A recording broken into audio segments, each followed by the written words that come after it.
ఇది ఒక భావోద్వేగం. నేను ప్రతి ఉద్యోగ నియామకాల సందర్భంగా నేను చెప్తున్నా, ఇది ఉద్యోగం కాదు, ఇది భావోద్వేగం. ఈ తెలంగాణ నిర్మాణంలో మనం భాగస్వాములం అవుతున్నాం. ఏ విధంగా అయితే ముఖ్యమంత్రి నాకు ఒక భావోద్వేగమో, ఏ విధంగా అయితే లక్షలాది మందికి రాని అవకాశం ఈ రోజు నాకు ముఖ్యమంత్రి వచ్చిందో, ఈ రోజు ఇంజనీర్లు మీకు కూడా లక్షలాది మంది విద్యార్థులు పోటీ పడితే మీరు ఎన్నికైనరు. మీ బాధ్యతను మీరు మరవద్దు. ఈ ఉద్యోగాన్ని ఉద్యోగంలాగా కాకుండా భావోద్వేగంగా భావించండి. ఈ తెలంగాణ నిర్మాణంలో మీరు భాగస్వాములు కాబోతున్నారు. తెలంగాణ భవిష్యత్తు నిర్మాణంలో ఈ ఇంజనీర్లదే కీలకమైన బాధ్యత. పెద్దలు కోమటిరెడ్డి వెంకటరెడ్డి గారు చెప్పినట్టు మీరు బాధ్యతాయుతంగా వ్యవహరించండి. ఎవరిని ఆదర్శంగా తీసుకోవాలో మీ కళ్ళ ముందలో ఉన్నాయి. బాక్రానంగల్ డ్యామ్ నుంచి నాగార్జున సాగర్, శ్రీశైలం, శ్రీరామ్ సాగర్ వరకు పండిత్ జవహర్లాల్ నెహ్రూ గారి సమయంలో మొదటి ప్రధానమంత్రి కట్టిన ప్రాజెక్టులు ఎన్ని వర్షాలు, వరదలు, తుఫాన్లు, ఉప్పెనలు వచ్చినా నిటారుగా నిలబడి ఆ నాణ్యత అక్కడ కళ్ళ ముందు కనిపిస్తుంది. ఆ రోజు సాంకేతిక నైపుణ్యం లేదు, ఈ యంత్ర సామాగ్రి లేదు. మనుషులనే పెట్టి సంవత్సరాల కొద్దీ అక్కడ క్యాంపులేసి అక్కడ కూర్చొని నిర్మాణం చేసి ఇవాళ ఈ తెలంగాణను నిర్మించడం జరిగింది. ఇదే కాదు, మోక్షగుండం విశ్వేశ్వరయ్య 1908లో హైదరాబాదు నగరాన్ని వరదలు వచ్చి ఉప్పెనై కమ్మేసి వేలాది మందిని పొట్టన పెట్టుకున్నప్పుడు ఆ వరదల్ని నియంత్రించడానికి ప్రపంచంలో ఉండే ఇంజనీర్లందరినీ కూడా వారు సంప్రదించడం జరిగింది.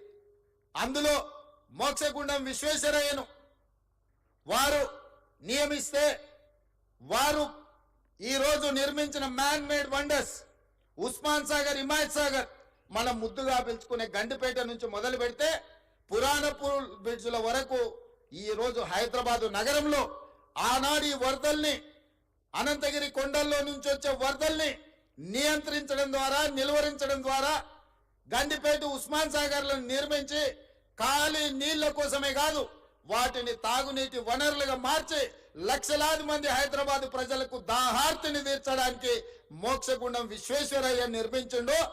వారు ఇంజనీర్ కాబట్టే, క్వాలిటీ కలిగిన ఇంజనీర్ కాబట్టే అలాంటి గొప్ప మ్యాన్ మేడ్ వండర్స్ ను, అద్భుతాలను నిర్మించి మనకిచ్చాడు. 115 సంవత్సరాలైనా మొన్న ఎండాకాలంలో గోదావరి, కృష్ణలో కరువు వచ్చి ఎండిపోయి తాగునీటి సమస్య ఏర్పడ్డప్పుడు హైదరాబాదు నగర దాహార్తిని తీర్చింది ఉస్మాన్ సాగర్. అదేవిధంగా ఈ గండిపేట్, ఈ ప్రాజెక్టులు ఆ రోజు మాకెందుకు లేని, లేదా ఏ 10 ఏళ్ళుంటే చాలను కట్టినుంటే ఇవాళ మనకు ఈ పరిస్థితిలో మన ఆదుకుంటుండేనా? ఇవాళ మీరు ఆలోచన చేయండి. అద్భుతమైన నిర్మాణాలు ఆనాడు కట్టిన ఇంజనీర్లు, ఉస్మానియా యూనివర్సిటీ కావచ్చు, లేకపోతే హైకోర్టు కావచ్చు, ఉస్మానియా హాస్పిటల్ కావచ్చు, ఈ రోజు నడుస్తున్న అసెంబ్లీ కావచ్చు, ఇట్లా చెప్పుకుంటూ వెళ్తే హైదరాబాదులో అద్భుతమైన నిర్మాణాలు ఏవైతే ఉన్నాయో ఈ హైదరాబాద్కి ఒక చారిత్రాత్మకమైన కట్టడాలను అందించి 100 సంవత్సరాలు ఈ కాలాన్ని తట్టుకొని నిలబడ్డ చార్మినార్ లాంటివి ఇంజనీర్లు కట్టబట్టి నాణ్యత ఉండబట్టే ఇవాళ అవన్నీ ఉన్నాయి. మీరు చార్మినార్ నుంచి ఉస్మానియా యూనివర్సిటీ వరకు కట్టిన ఇంజనీర్లను ఆదర్శం తీసుకుంటారా? ఉస్మాన్ సాగర్, హిమాయత్ సాగర్ ను నిర్మించిన ఇంజనీర్లను ఆదర్శం తీసుకుంటారా?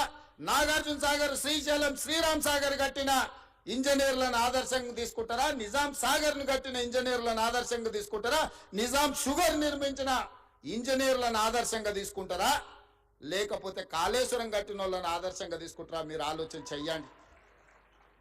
ఈ ప్రభుత్వం వచ్చినాక గత 10 ఏళ్లలో నిర్మించినాయి ఏవైనా సరే ఎక్కడికైనా వెళ్దాం. ఇవాళ మాటలు మాట్లాడుతున్న మంత్రులకు నేను సూటిగా సవాలు విసురుతున్నా. మీరు కట్టిన డబుల్ బెడ్రూమ్ ఇండ్ల దగ్గరకు పోదామా? మీరు వేసిన రోడ్ల దగ్గరకు పోదామా? మీరు నిర్మించిన అమరవీరుల స్తూపం దగ్గరికి వెళ్దామా? ఈరోజు మేము కూర్చుంటున్న సచివాలయానికి మీరు వస్తారా? లేకపోతే 1,00,000 కోట్లు ఇప్పటికే కాంట్రాక్టర్లకు బిల్లులు చెల్లించిన కాళేశ్వరం, మేడిగడ్డ, సుందిల, అన్నారం బ్యారేజ్ల దగ్గరికి వెళ్దామా? మీరే కడితిరి, మీరే మింగుతిరి, మీరు ఉండగానే కూలిపాయి.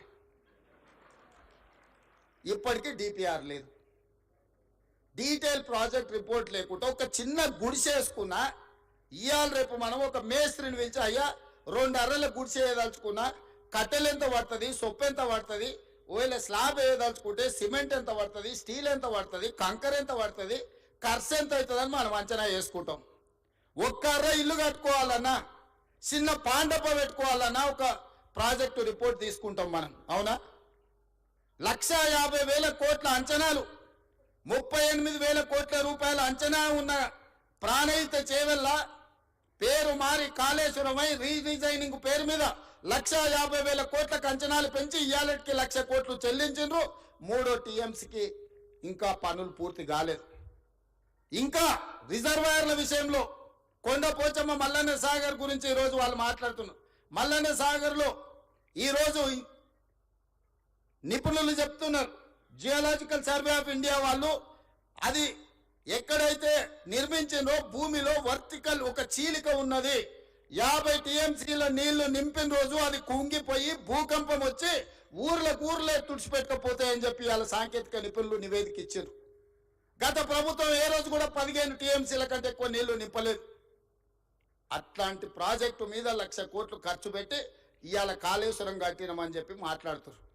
నేను ఒకటే అడుగుతున్నా, ఈరోజు జరిగిన ప్రాజెక్టులో జరిగిన కమిషన్ ఈరోజు సాంకేతిక నైపుణ్యం మీద కొంతమేరకే విచారణ చేస్తుంది.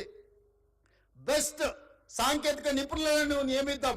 మీరు ఎక్కడ కట్టినరు, ఎట్లా కట్టినరు, దీని వెనకాల ఉన్న మర్మం ఏందో ఆలోచన చేద్దాం.